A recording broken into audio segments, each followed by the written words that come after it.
பந்தம் எது சொந்தம்?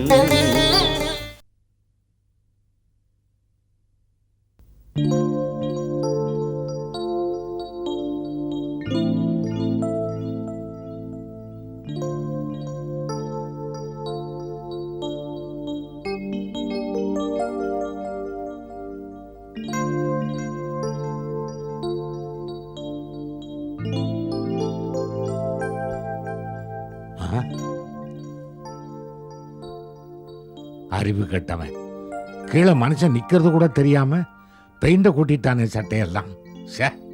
போனா போதும் விடுங்க சார். பாவம் மேலே ஏறி பெயிண்ட் அடிச்சுக்கிட்டு இருக்கான். கை தவறி ஏதோ கொட்டிட்டு இருப்பான் சார். வயிற்று பழப்புக்காக ஏதோ 100-150 கிடைக்கும்னு பையன் மேலே ஏறி வேலை செஞ்சுட்டு இருக்கான். கரணம் தப்பனா மரணன்ற மாதிரி இது ஒரு பழப்புன்னு பொழைச்சுன்னு இருக்கான் சார். சாபம் எதுவும் கொடுத்துறாதீங்க சார். ஐயோ, சாபம் எல்லாம் கொடுக்கல சார்.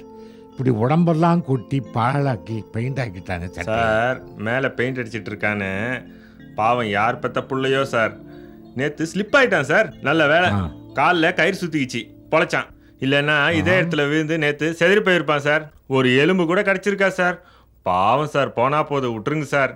சிங்கார குயிலே அடியானின் மகளே எனக்கு தானே நனனே தனானே நானே தன்னானே நேனே தன்னானே தன்னானே நானே தன்னானே நானே தன்னானே நானே தன நானே நானே நன்னா தனநான நனநான ஒட்டானே பானோ பொன்மால நானா தன்னான நானா. ஏப்பா நல்ல வேலைப்பா.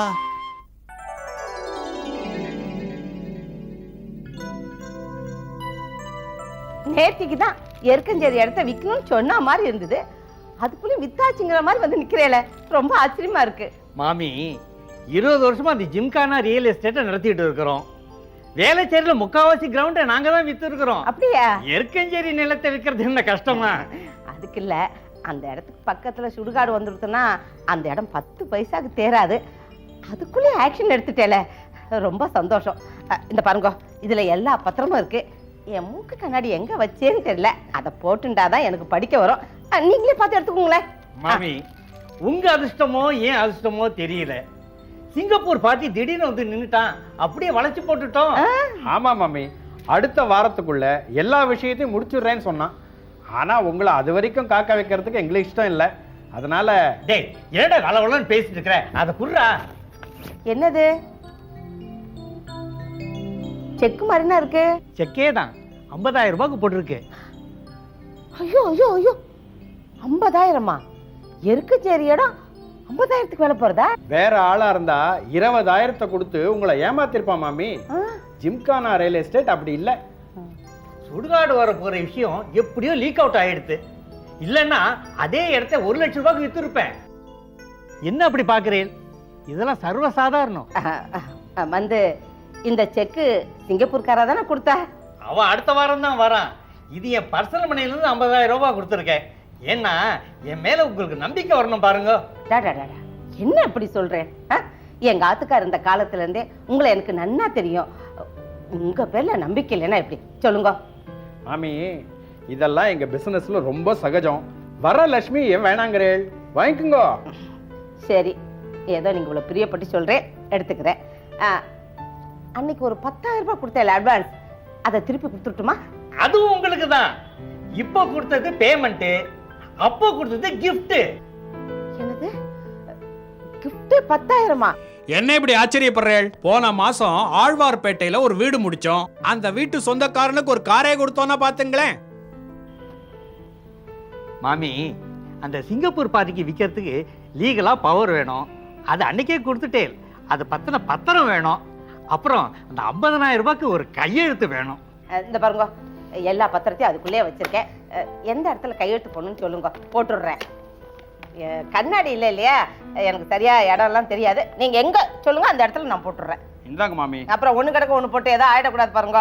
இங்க ஒண்ணு. எங்க சொல்லுங்க. கொஞ்சம் இருங்க மாமி. என்ன என்ன இது படிச்சு பார்க்காம கையெழுத்து போறீங்க? படிச்சு பாருங்க. என்ன அப்படி பேசுறேன்? உங்க பேர்ல எனக்கு நம்பிக்கை இல்லாமையா? எனக்காக நீங்க எவ்வளவுலாம் உபகாரம் பண்ணிருக்க, அப்படிலாம் பேசாது, தப்பு. எங்க சொல்லுங்க, போட்டுடுறேன். இங்க ஒண்ணு இருப்பா. கரெக்டா? இது ரெண்டாவது. இந்த இடமா?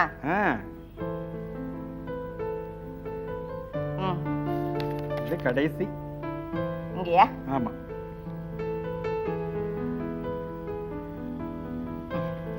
போருமா? என்ன அந்த பத்திரத்தெல்லாம் எடுத்துட்டியா?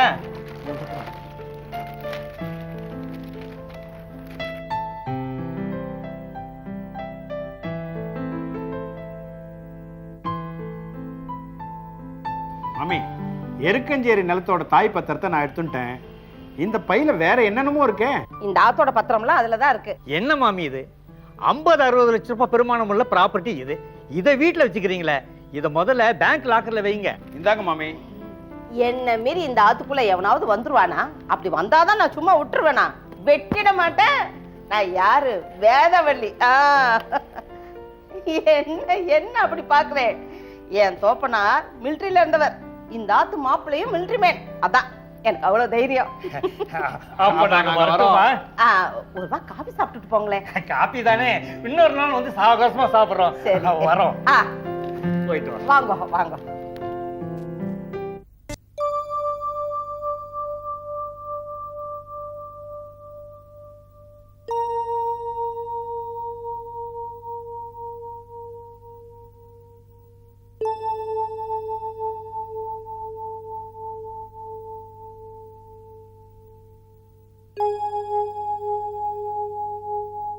நைனா, என்ன பண்ணிருக்கீங்க? வாடா ஜகா. இந்தா, நான் மறந்து என் கண்ணில் ஊத்து. நல்லா பார்த்தது வாங்கினேனா? ஓல்டு ஸ்டாக் எதுனா குத்துற போறானுங்க. ஆமா, எவ்வளவு நேரமா மருந்து போட்டுக்கிற? ரொம்ப நேரமா போட்டுக்கிட்டு இருக்கேன்டா. நீ விடியா விடியா போட்டா கூட மருந்து கண்ணுக்குள்ள விடாது. ஏன் மூடிக்குதா? அத்தக்க வேண்டிங்களா நீ? நானே நல்லா சாஞ்சிக்கா. எல்லாம் பார்க்க தேவையா? நைனா, என்ன கண்ணு கலங்கிக்குது? ஜகா, நேற்று சாயங்காலம் கோடம்பாக்கம் போயிருந்தேன். அங்க ஒரு அரிசி கூடம் பக்கத்துலயே என் நண்பர் ஒருத்தரை பார்க்கறதுக்காக நின்றுகிட்டு இருந்தேன். மேலே பெயிண்ட் அடிச்சுக்கிட்டு இருந்தவன் செவரை கழுவி அழுக்கு தண்ணியை என் மேலே ஊற்றிட்டான். ஐயா, தூசியை வேற அங்கேருந்து தொடச்சி தள்ளி விட்டான். என் சொக்காயும் போச்சு, கண்ணுக்கு கண்ணும் போச்சு. எந்த பையன் அந்த வேலையை செய்தான்னு தெரியலையா? நைனா, எத்த காட்டு நைனா, அவனை தேடி பிடிச்சி சுழுக்கெடுக்கிறான் அவனை. அது சரிடா, அடுத்தவனா இருந்தா போய் சுழுக்கெடுப்ப, ஒன்ன நீ எப்படி சுழுக்கெடுத்துக்கிடுவ? நைனா, அப்போ அரிசி குடோனாண்ட நின்னது நானே தாண்டா. நீ பெயிண்டர் வேலை பார்த்த அந்த கன்றாவிய அந்த கண்ணால பார்த்த. இல்ல நைனா, அது வந்து அந்த இடத்துல என் கண்ணு கலங்கினதை பற்றி கூட நான் கவலைப்படலை. உன் உயிரையே பணையம் வச்சு அவ்வளவு உயரத்துல இருந்து நீ பெயிண்ட் அடிக்கிறத பார்த்தேன் பாரு, என் மனசையே கலங்கி போச்சுடா. ஏதாவது ஒன்று இருக்க ஒன்று நடந்து போச்சுன்னா என்ன பண்றது? ஆட்டோ மெக்கானிக்கல் செட்டில் இருக்குன்னு என்கிட்ட ஏன் போய் சொன்னேன்? யாரோ ஒருத்தன் இவங்கிட்ட ஏன் சொல்லணும்னு நினைச்சிட்டியா? நைனா, என்ன நைனா என்னென்னமோ பேசினுக்கிறீங்க? இத்த உன்னாண்ட சொன்னா நீ மனசு கஷ்டப்படுவேன்னு தான் கம்னு விட்டேன். ஆட்டோ எங்க? 3 மாசமா டியூ கட்டலன்னு மார்வாடிக்காரன் வண்டியை பிடிங்கின்னு போட்டான். நைனா, நீ என்னத்துக்கு இதுக்கெல்லாம் ஃபீல் பண்ணினுக்கிற? செட்டியாரண்டா தண்டாளுக்கு துட்டு கட்டுக்கிறேன், 10ஆம் தேதி குத்துருவாரு. இப்போ நீ என்ன பண்ற? சாப்பிட்டு கும்முன்னு ரெஸ்ட் எடுக்கிற. ஆட்டோ இல்லைங்கிறதுக்காக அவ்வளோ உயரத்துல இருந்து உயிரை பணையம் வச்சு இந்த வேலையை நீ செய்யணுமா? இதெல்லாம் ஒரு ரிஸ்கா நைனா? 6லும் டெத்து, 100லும் டெத்து. எனக்கு 6 முடிஞ்சிச்சு, அட்டா போல 100 தான். என் பிள்ளைகள்லாம் என்னை விட்டு போனதுக்கு அப்புறம் நான் அனாதையா சாக போறேன்னு நினைச்சுக்கிட்டு இருந்தேன். நான் கர்த்தர் உன்னை என்கிட்ட கொண்டு சேர்த்துட்டார். நம்ம அனாதை இல்லை, இன்னும் ஒரு மகன் இருக்காங்கிற நம்பிக்கையில மனசை தேத்திக்கிட்டேன். என் ஆசையை வீணாக்கிறாதே ஜகா.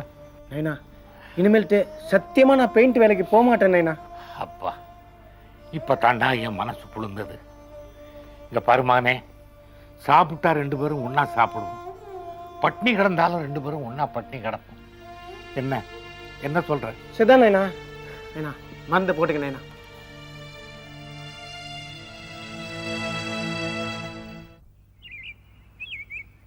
நாளைக்கு சாயந்தரத்துக்குள்ளே எப்படியாவது நாம் ராமூர்த்திக்கு 10,000 ரூபா பணத்தை கொடுத்தாகணும்.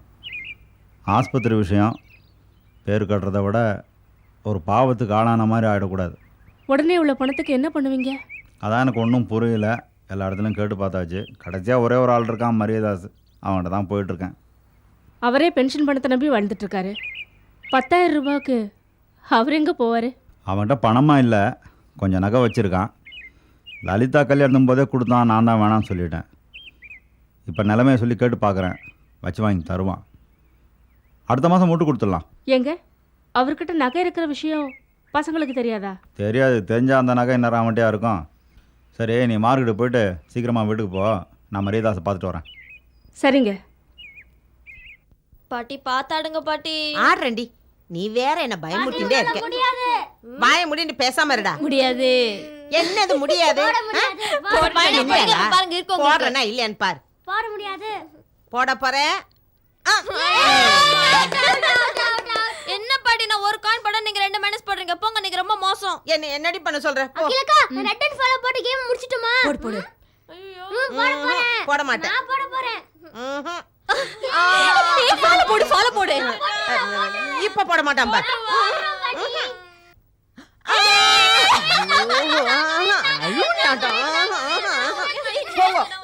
எப்போ நீங்களே ஜெயிக்கிறேன். நான் இந்த விளையாட்டுக்கு வரலடியம்மா. ஆமா, நான் இனிமே வர மாட்டேன். கோவம் வராதா? என்ன கேரம் போர்டு விளையாடுறா? வாடா அம்பி வா. யார் ஜெயிச்சா? ஆமா, அவாதான் வழக்கம் போல அவாதான். பொறாம. ஆமாண்டியம்மா, எனக்கு ரொம்ப பொறாம. இப்போ நானும் அகிலாவும் பார்த்தேன். 10 ரூபாய் பந்தயம். பெஸ்ட் ஆஃப் 3 ஒரு கேம் வச்சுக்கலாமா? அப்படியா சொல்ற? என்னடி ஆகில? இந்த பணம் வச்சு ஆடுறதெல்லாம் வேண்டாம். ஆமாண்டா அம்பி, பணம்லாம் வேணாண்டா. பணம் வச்சு ஆடினா ஜூதா ஆடின மாதிரி அர்த்தம். சரி, அப்போ ஒன்று பண்ணுவோம். ஜெயிக்கிறவால தோக்கிறவா அவா செலவுலே சினிமாவை கூட்டின்னு போகணும். ஓகேவா? ஓகே. இது கரெக்ட். என்னடி சொல்ற? போங்க மம்மி, காலையில இருந்து ஆடிட்டு இருக்கோம். நான் வரல, போர் அடிக்குது. ஆமாண்டி, எனக்கும் கண்ணை ரொம்ப வலிக்கிறது. அம்பி, நானும் வரல. அக்கா போலாம்க்கா. நோ அக்கா ப்ளீஸ்க்கா, சினிமாக்கு போலாம்க்கா. நான் வரல. நல்ல படம் ஓடுதுக்கா. சுரேஷ், உன் கையை காமி. இது இல்லடா, அந்த கை காமி.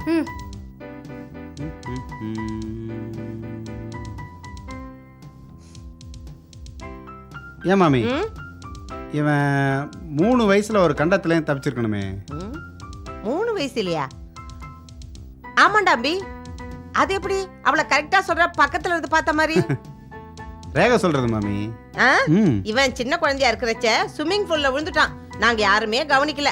பக்கத்துல குளிச்சிருந்த வெள்ளக்காரன் தான் இவனை காப்பாத்தினான். ரொம்ப கரெக்டா சொல்றான்டி அம்பி.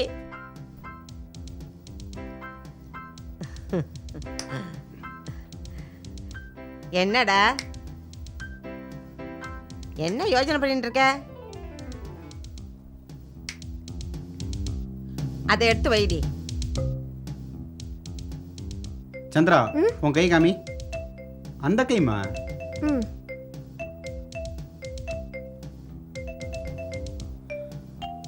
மாமி, இவ பிறந்ததும் ஒரு துக்கம் நடந்திருக்கணுமே.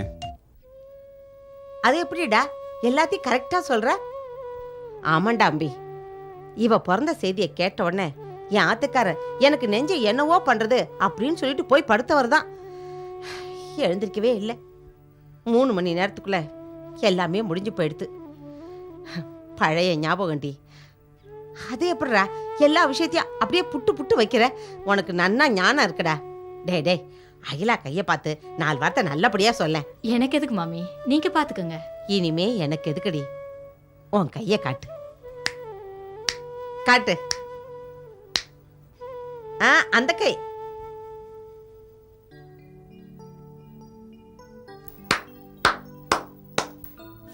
ஃபேண்டாஸ்டிக். கையா மாமி இது? அப்படியே அப்படியே அப்படியே ஒரு வைப்ரேஷன் வருது தெரியுமா? சூப்பர், மார்வலஸ், ஃபேண்டாஸ்டிக் மாமி. இந்த மாதிரி ஒரு கை என் ஜென்மத்தில் நான் பார்த்ததே கிடையாது தெரியுமா? நிஜமா சத்தியமா சொல்றேன். இதெல்லாம் பார்க்கறதுக்கு ஒரு டைம் வரணும் மாமி, டைம். எல்லாருக்கும் பார்க்குற மாதிரி கண்ட நேரத்தில் பார்க்கக்கூடாது. அகிலாவுக்கு எப்போ பார்க்கணுன்னுட்டு எனக்கு தெரியும் மாமி. அகிலாவுக்கு பிரைட் ஃபியூச்சர் இருக்கு. நேரம் வரும்போது நானே சொல்கிறேன், அகிலா உன்னோட ஃபியூச்சரை பற்றி புட்டு புட்டு வைக்கிறேன். கவலையப்படாத, நீ உனக்கு ஃபேண்டாஸ்டிக் எதிர்காலம் இருக்கு அகிலா. கவலைப்படாத, டைம் வரட்டும். டில் தென் வெயிட். ஐயோ,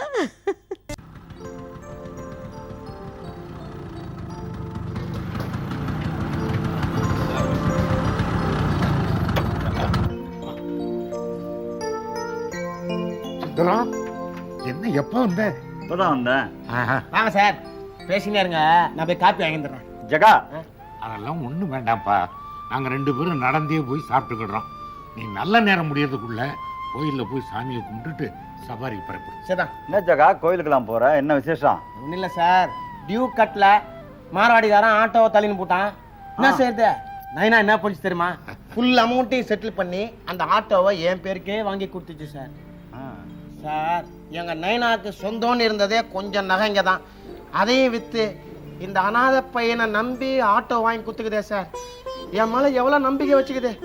ஒன்று மட்டும் சொல்கிறேன் சார், மாவனை டே நைட்டு வண்டி ஓட்டி எங்கள் நைனா எனக்காக எவ்வளோ நகைங்களை விற்றுச்சோ அதை விட 2 பங்கு நகையை வாங்கி எங்கள் நைனா காலடியில் போடல. மாவனை என் பேர் ஜகா இல்லை. வரேன் சார், வரேன் நைனா.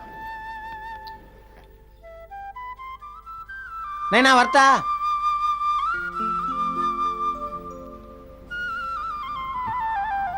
படுபாவி என்ன பண்ணிட்டான் தெரியுமா சுந்தரம்? 1 வாரத்துக்கு முன்னாலேயே மார்வாடியும் ஆட்டோவை பிடிங்கிட்டு போயிட்டான். என்கிட்ட சொன்னா நான் மன கஷ்டப்படும்னு நினைச்சு என்கிட்ட அவன் மறைச்சிட்டான். 1 வாரத்துக்குள்ள என்னென்னமோ கூலி வேலையெல்லாம் பண்ணியிருக்கிறான். 30 அடி உயரத்தில் ஒத்த கொம்பில் நின்று பெயிண்ட் அடிச்சிருக்கான்னா பார்த்துக்கேன். அதை பார்த்ததும் என் மனசு அப்படியே பதறி போச்சுப்பா. ஏன்டா பாவி இப்படி பண்ணுறேன்னு கேட்டா, 6லையும் சாவும் 100லையும் சாவுன்னு தத்துவம் பேசுகிறான். என்னால் தாங்க முடியலை. அதான் என்கிட்ட இருந்த நகை எல்லாத்தையும் விற்று அவனுக்கு சொந்தமாகவே ஆட்டோ வாங்கி கொடுத்துட்டேன். என்னமோ சுந்தரம், என் சொந்த பிள்ளைகளுக்கு செஞ்சப்போ கூட என் மனசில் ஒரு திருப்தியோ சந்தோஷமோ ஏற்பட்டதே இல்லை. ஆனால் ஜகாவுக்கு ஆட்டோ வாங்கி கொடுத்ததில் ஒரு பெரிய சாதனையை செஞ்சிட்ட மாதிரி என் மனசுக்கு ஒரு ஆறுதல், சந்தோஷம், திருப்தி எல்லாமே கிடச்சி போச்சு. சரி, அதை விடு. ஆமாம், என்ன சுந்தரம் திடீர்னு வீடு தேடி வந்துட்டேன், என்ன விஷயம்? ஒன்றும் இல்லை மரியதாஸ், இந்த பக்கம் ஒரு வேலை இருந்துச்சு, அப்படியே உன்னை பார்த்துட்டு போகலான்னு வந்தேன். ஓஹோ, சரி, நான் புறப்பட்டுமா? சரி, போயிட்டு வா.